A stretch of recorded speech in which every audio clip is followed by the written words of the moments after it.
Tassie in midwinter, you might think that there's not much to do in the garden, but you're absolutely wrong. There's heaps to do, including pruning your pome fruit trees.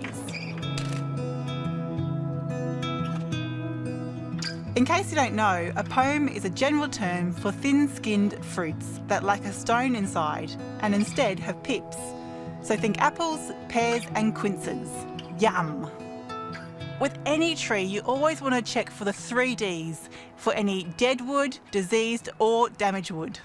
This is my Magnus Surprise apple and it's a few years old already.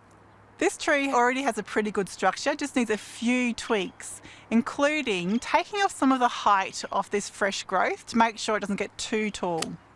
When it comes to pruning the tops of the trees, the new growth, there's 2 things to look for. First is reducing the height. I'm going to take off at around 1/3 of this little branch here.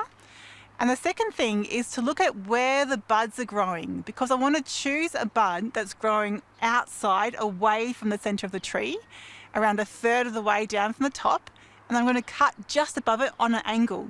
This means that the new growth will come out of that bud and grow away from the centre of the tree instead of in towards it.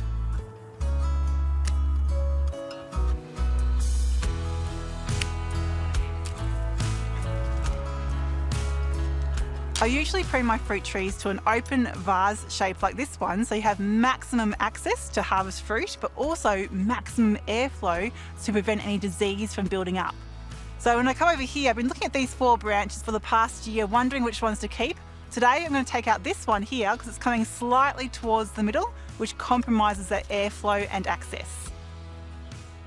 It's best to make the cut as close as possible without cutting into the collar. That's the swollen part where the branch meets the main stem.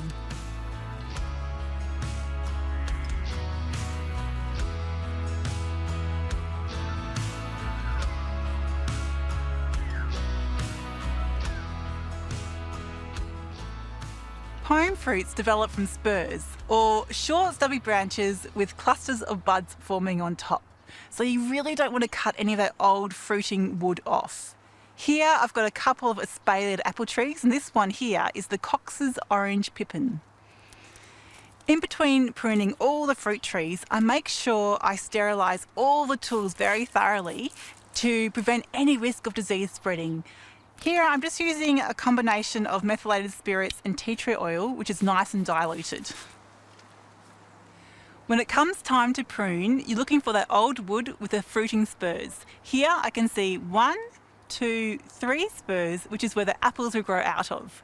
I can also see this little spindly stick up here growing out of the same branch. I'm going to cut that one off because it's going to steal all the energy away from the apples. So off it comes.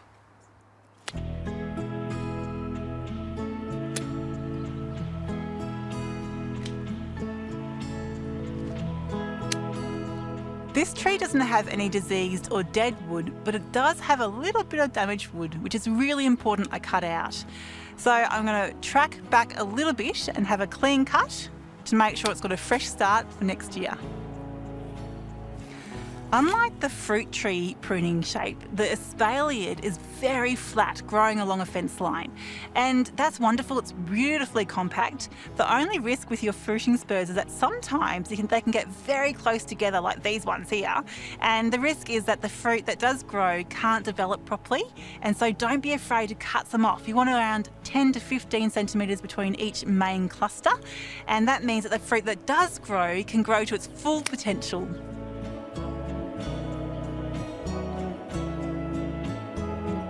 Quince is another popular tree in the pome family, but unlike apples, these ones grow on fruiting spurs close to the end or on the tip of each branch on new wood. New wood is simply the wood that's grown in the most recent season. You can tell the difference between new and old season wood by looking for the colour differences. The old wood is more of a silver brown, while the new wood is a rich, shiny brown. The new wood also feels quite smooth to touch compared to the old wood, which is a bit rougher.